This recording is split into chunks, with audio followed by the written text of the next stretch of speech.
PPL 1 Universitas Lambung Mangkurat, PPG dalam jabatan Angkatan 2 tahun 2023.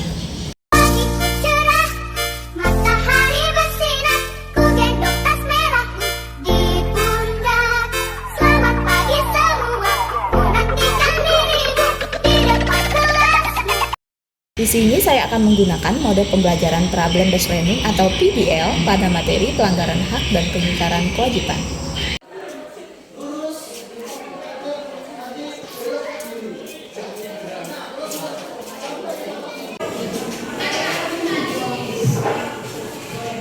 Oke, selamat pagi semuanya. Pagi. Gimana hari ini? Luar biasa. Sebelum memulai kegiatan pembelajaran kita hari ini, Ibu persilakan satu orang pimpin doa. Ya, Randy silakan. Bila kita berdoa, bagi yang beragama Katolik, izinkan saya hadir memimpin doa ini. Bagi yang beragama lain, harap menyesuaikan. Dalam nama Bapa, Putra, dan Roh Kudus. Amin. Berdiri. Ini kalau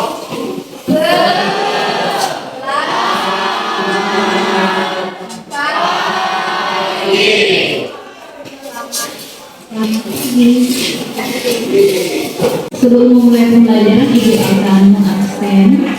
Apakah semuanya hadir atau ada yang tidak hadir? Siapa? Febrianus Ditsen, keterangannya sakit ya? Oke, baik. Masih semangat pagi ya? Agar lebih semangat untuk memotivasi belajar kalian, kita gerak P5. Oke, ayo. Elsa silakan ke depan.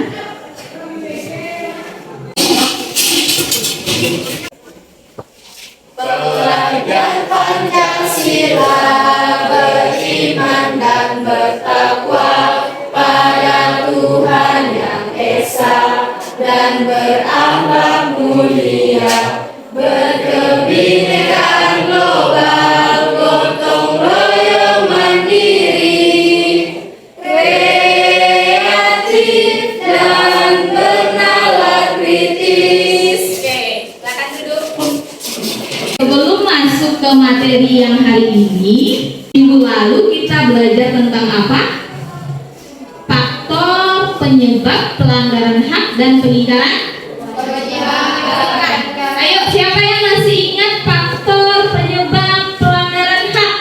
Saya Bu. Oke, Saskia apa? Sikap egois atau mementingkan diri sendiri. Iya, sikap egois atau mementingkan diri sendiri. Oke, Agnes. Tidak tegasnya aparat penegak hukum. Tidak tegasnya aparat penegak hukum. Oke, tujuan pembelajaran kita hari ini adalah 4. Pertama itu kalian memahami makna pelanggaran hak dan pengingkaran kewajiban. Kedua, kalian menganalisis kasus pelanggaran hak dan pengingkaran kewajiban. Ketiga, nanti menyaji hasil analisis pelanggaran hak dan pengingkaran kewajiban. Dan yang keempat, bisa menunjukkan sikap tanggung jawab terhadap hak dan kewajiban. Itu tujuan pembelajaran hari ini. Materi hari ini, Ibu mau bertanya, pernahkah kalian melihat orang yang tidak suka menunggu antrian? Oke, Sophia? Pernah, Bu? Iya, pernah. Pada saat kapan? Pada saat membayar di meja tersebut. Oke, tidak menunggu antrian pada saat membayar di meja kasir. Kalau kita membayar, harusnya kita antri. Tidak boleh kita yang ambil barang belakangan belanja, lalu tiba-tiba kita menerobos antrian untuk membayar. Terus, apa saja bentuk pelanggaran hak dan pengingkaran kewajiban yang kalian ketahui? Oke, Dika. Mengambil barang milik orang lain, misalnya bukan teman. Mengambil barang milik orang lain, misalnya pulpen teman tanpa meminta atau meminjam. Nah, itu bentuk pelanggaran hak dan pengingkaran kewajiban. Nah, hari ini kita akan masuk ke materi pelanggaran hak dan pengingkaran kewajiban. Ini Ibu ada slide pembelajarannya.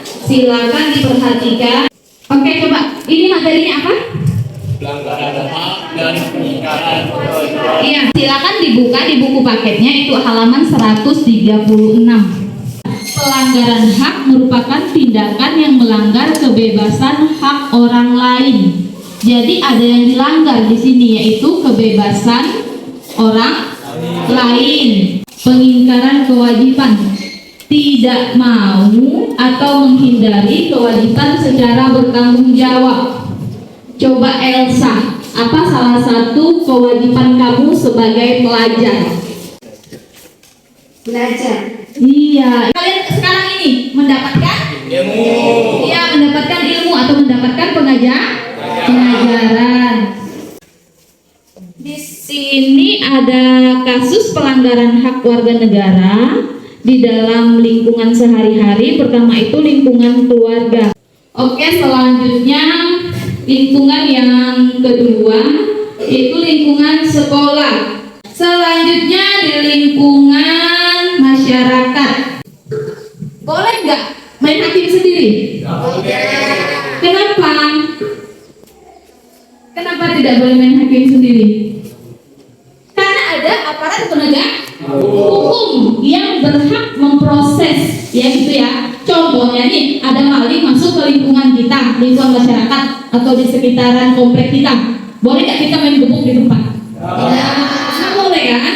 Kalau ada maling, kita nggak boleh main hakim sendiri. Yang boleh kita lakukan adalah melapor ke yang terdekat dulu, bawa ke RT, RW seperti itu ya. Yang lebih tinggi ke jalur hukum yaitu polisi misalnya. Jadi tidak boleh main hakim sendiri. Kita masuk ke materi pengingkaran kewajiban warga negara. Di sini yang pertama melakukan pelanggaran hukum. Yang A, melakukan pelanggaran tertib lalu lintas. Apa Yosef? Berbelok tanpa menyalakan lampu sen. Iya, benar. Berbelok tanpa menyalakan lampu sen. Oke, apa lagi? Siapa yang bisa? Oke, Apa Kak? melanggar rambu-rambu lalu lintas.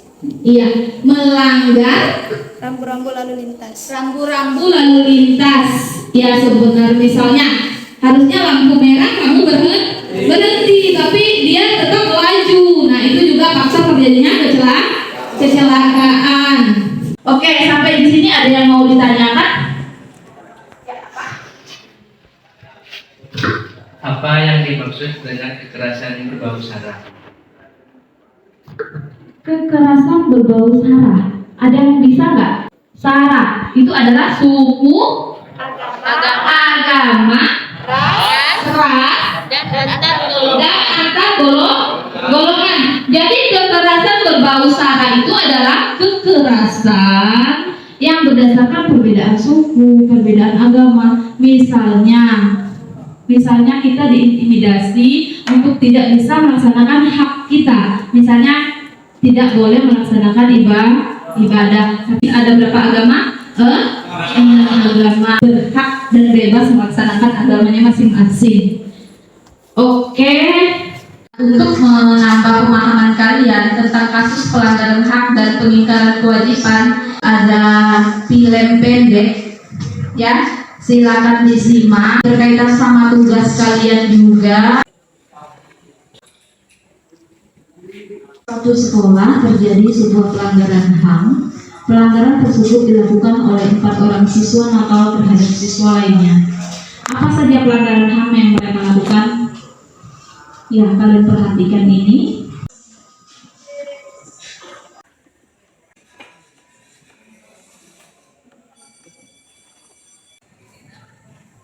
Mereka mau jajan tapi mereka nggak ada uang. Mereka maksa minta uang temannya yang tadi. Temannya bilang nggak ada uang, tapi masih memaksa, diolok lagi. Si cupu katanya. Jadi selain uang tadi ini apa lagi? Tugasnya yang diambil ya. Cupu-cupu, jadi itu bully ya. Mengatakan atau menjudge seseorang itu cupu. Karena teman-teman, dari video tersebut terjadi sebuah pelanggaran HAM berupa pembulian dan pemalakan. Terdapat juga pelanggaran kewajiban dalam menjaga lingkungan hidup. Dapat kita simpulkan bahwa kita sebagai manusia harus bisa taat dan patuh terhadap peraturan negara. Salah satunya dalam melaksanakan hak dan kewajiban kita sebagai warga negara. Karena setiap manusia mempunyai hak dan kewajibannya masing-masing. Oke, berakhir. Dari yang kalian tonton tadi, pelanggaran hak di situ ada 2. Apa saja? Bully. Ya, bully. Terus memalak seseorang. Bully dan memalak seseorang. Nah, di situ tadi dikatakan agar tidak terjadi itu kita harus menyadari apa? Kita harus menyadari atau patuh terhadap hukum. Oke, untuk 5 kelompok. Kelompok 1 di sini yang sudah ibu bagi, kelompok yang minggu lalu saja nggak apa-apa. Kelompok 1, kelompok 2, kelompok 3, kelompok 4, kelompok 5. Ya, silakan.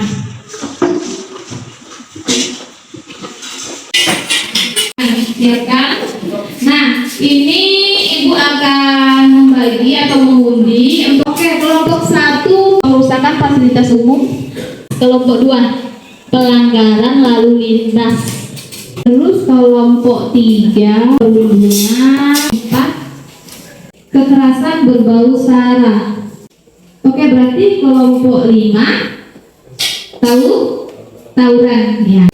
Setiap kelompok mendapatkan 1 LKPD. Nah, di sini sudah ada petunjuk juga yang sama ya, berlaku untuk semua kelompok. Cuman yang membedakan itu hanya kasusnya. Jadi analisis 5 faktor penyebab, terus analisis 4 dampak, terus analisis 4 upaya, dan analisis 5 sikap. Kelompok 1, kelompok 3 tadi dapat masalahnya apa? Perundungannya. Kelompok 3, kelompok 4 apa tadi? Iya, kekerasan berbau sara. Kelompok 5 tadi tawuran. Iya, silakan dikerjakan.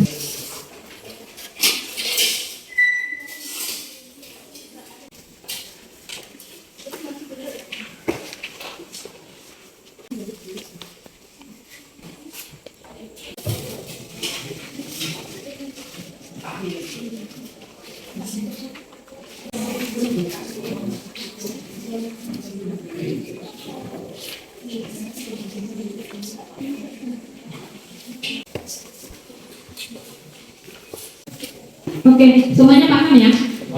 Ya, segera dikerjakan.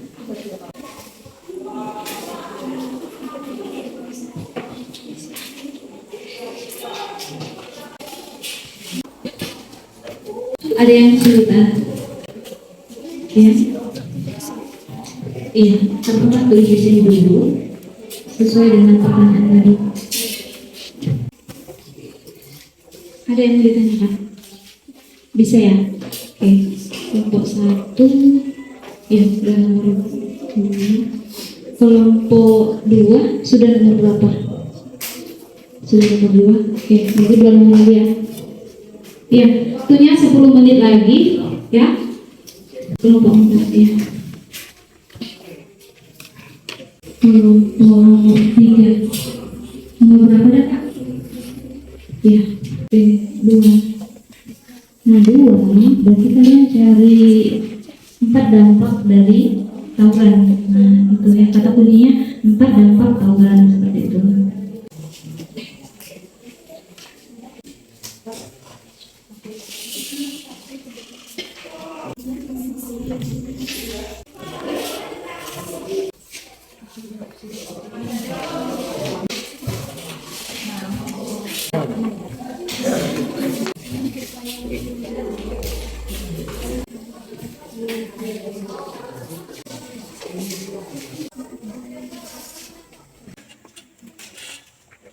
Penyebabnya sudah, dampaknya sudah, berarti pertanyaan nomor 3 lagi. 3 tadi apa Kak? Upaya ya? Upaya menangani pelanggaran lalu lintas.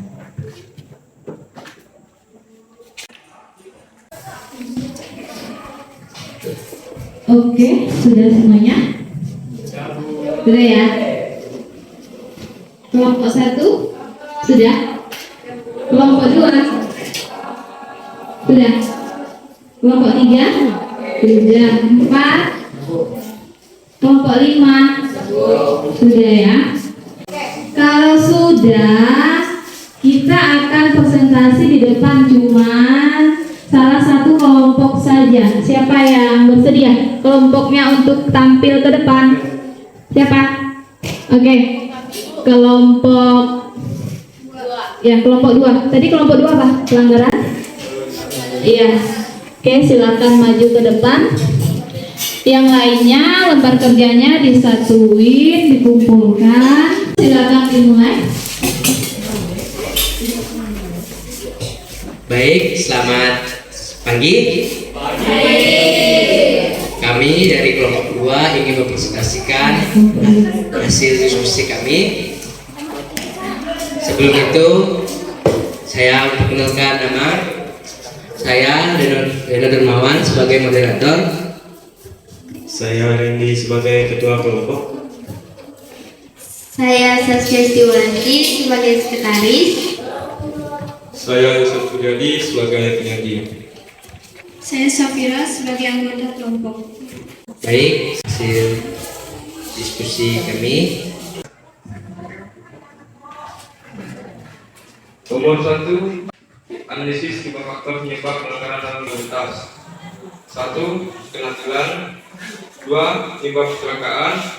3. Mengganggu kenyamanan memakai jalan yang lain. 4. Memunculkan kebiasaan tidak baik di masyarakat. Nomor 2, dampak pelanggaran lalu lintas. 1. Kenatilan. 2. Penyebab kecelakaan. 3. Mengganggu kenyamanan memakai jalan yang lain. 4. Memunculkan kebiasaan tidak baik di masyarakat. Nomor 3, upaya untuk mengatasi pelanggaran lalu lintas. 1. Memberikan edukasi kampanye keselamatan berkendara. 2. Mengikuti serta masyarakat sebagai bagian dari program lalu lintas. 3. Meningkatkan kemampuan dan pengetahuan pengemudi. 4. Mengembangkan dan memproduksi kendaraan dengan teknologi terukir. 5. Sikap yang dilakukan agar tidak melakukan pelanggaran lalu lintas.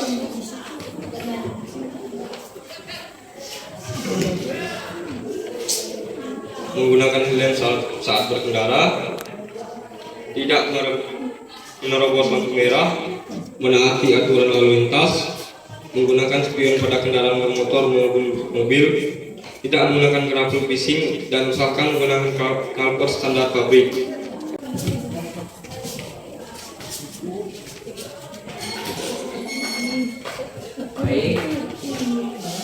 Baik, kami akan membuka sesi tanya jawab. Saya mungkin dari kelompok 1 ada yang mau bertanya. Perkenalkan, nama saya Pak Wijaya. Saya dari kelompok 1. Izin bertanya, apa saja sih faktor penyebab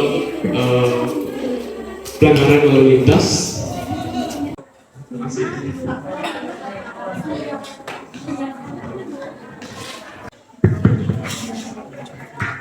Baik, perkenalkan nama saya Elza Karina dari kelompok 3. Saya ingin bertanya, apa saja dampak dari pelanggaran lalu lintas? Francis Katrina Aulia, saya ingin bertanya, apa upaya kalian untuk mengatasi agar tidak terjadinya pelanggaran lalu lintas? Terima kasih. Nama saya Dinita Dikma dari kelompok 5. Apa yang dimaksud dengan pelanggaran lalu lintas?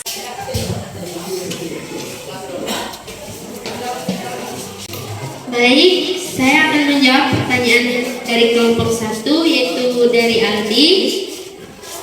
Di sini ada 4 faktor penyebab pelanggaran lalu lintas. Yang pertama, kurangnya kesadaran. Yang kedua, pemahaman yang kurang terhadap aturan lalu lintas. Ketiga, ikut-ikutan. Keempat, terburu-buru. Kelima, jalan yang rusak. Gimana? Cukup. Baik, di sini saya akan menjawab pertanyaan dari kelompok 2, yaitu dari Elsa Karina. dampak peraturan lalu lintas. Yang pertama, terkena tilang, menyebabkan kecelakaan, mengganggu kenyamanan pemakaian jalan yang lain, memunculkan kebiasaan tidak baik di masyarakat.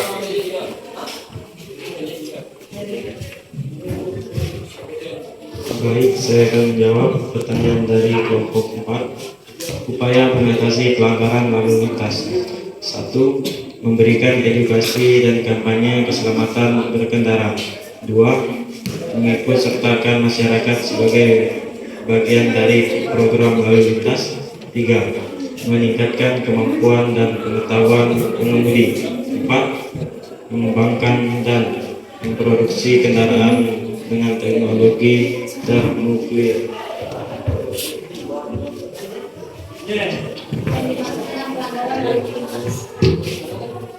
Baiklah, saya akan menjawab pertanyaan dari kelompok 4. Kelompok 5. Apa yang dimaksud dengan pelanggaran lalu lintas? Apa yang dimaksud dengan pelanggaran lalu lintas?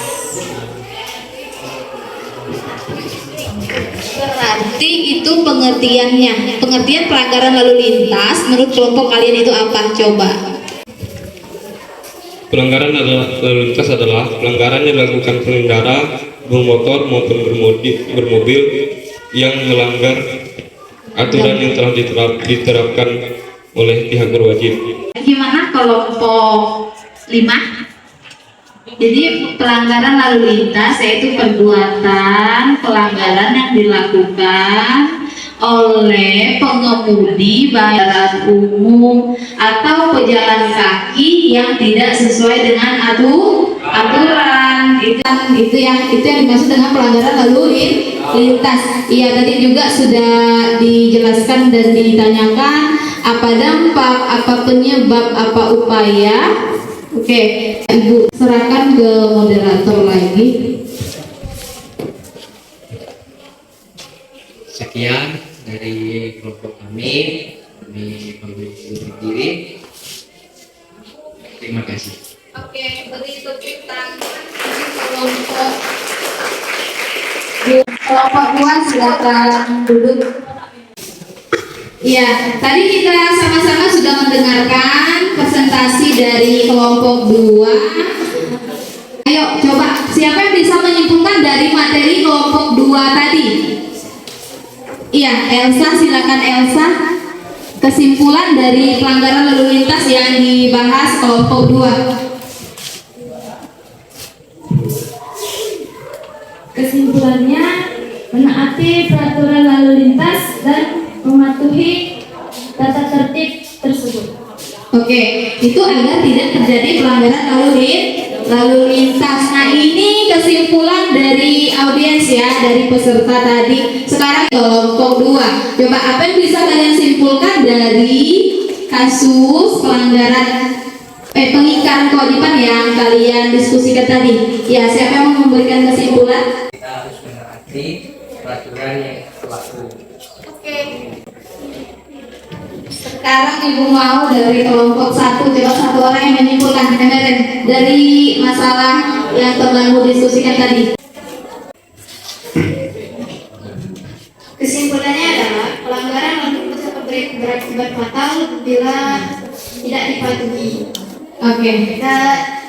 Oleh karena itu penting untuk pengendara untuk menaati peraturan lalu lintas dan berkendara dengan bijak agar dapat menjaga keselamatan diri dan orang lain di jalan raya.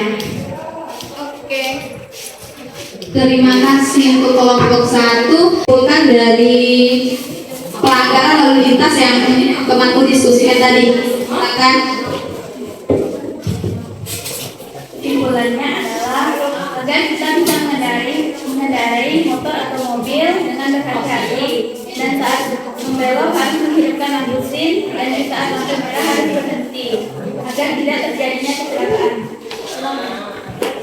Oke, terima kasih untuk kelompok 4. Sekarang kelompok 5. Ayo. Berhati-hati di jalan Berhati-hati di jalan agar tidak apa, Kak? agar tidak mengalami kecelakaan. Iya.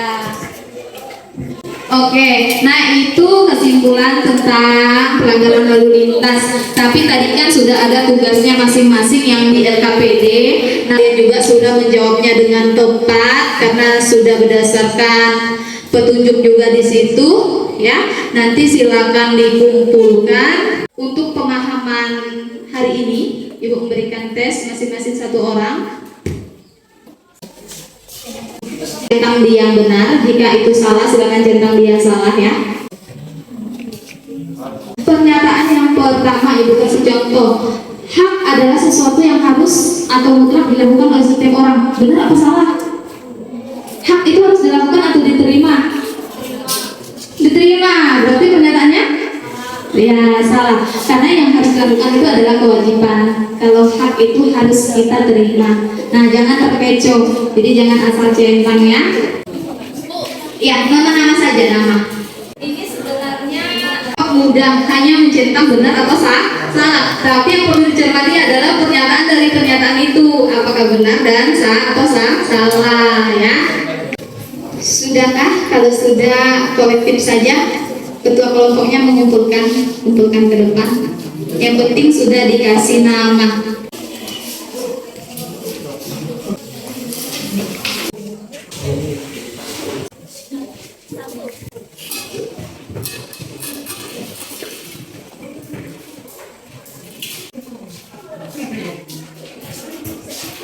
Oke, berarti semua kelompok sudah, ya. Oke, terima kasih. Nah, kesimpulan akhir dari materi pembelajaran kita hari ini, agar terhindar dari yang namanya pelanggaran hak dan pengingkaran kewajiban, kita harus saling apa? Saira. Sesama manusia harus saling apa? Saling menghargai. Saling menghargai.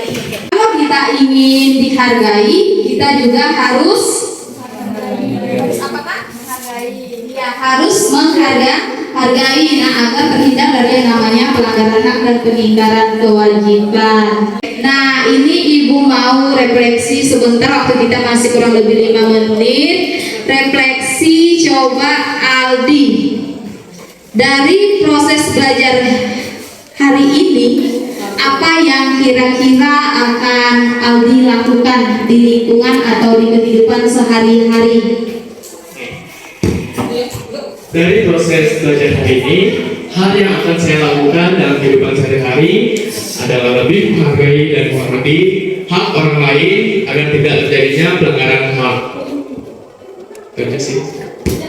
Oke, refleksi satu lagi. Dari pembelajaran hari ini, apa yang kamu peroleh? Dari proses belajar hari ini, saya memahami tentang pelanggaran hak dan kewajiban warga negara yang terjadi jika kita bisa menyadari tanggung jawab kita masing-masing. Menjawab misalnya dalam apa? Menaati? Apa yang harus kita taati? Aturan. Nah, dari semua yang kalian kerjakan, intinya apa? Intinya kalau kita saling menghargai, menaati aturan, pasti pelanggaran hak dan pengingkaran kewajiban itu tidak akan terjadi. Seperti itu, ya. Oke, materinya hari ini cukup sampai di sini. Minggu depan kita akan belajar tentang upaya penanganan pelanggaran hak dan pengingkaran kewajiban, ya. Kalian kan punya HP masing-masing. Nanti Ibu kirim linknya di grup, ya. Silakan isi angket pembelajaran hari ini. Memahami atau sebaliknya silakan isi sejujur-jujurnya yang kalian alami hari ini, ya. Nanti itu berupa link, silakan masuk atau login pakai email masing-masing. Nanti Ibu kirimkan linknya ke grup, itu bisa diisi setelah pulang dari sekolah ini, ya. Ada yang mau ditanyakan? Tidak, ya? Oke, kalau tidak, pembelajaran hari ini cukup sampai di sini. Ibu ucapkan selamat siang untuk kita semua.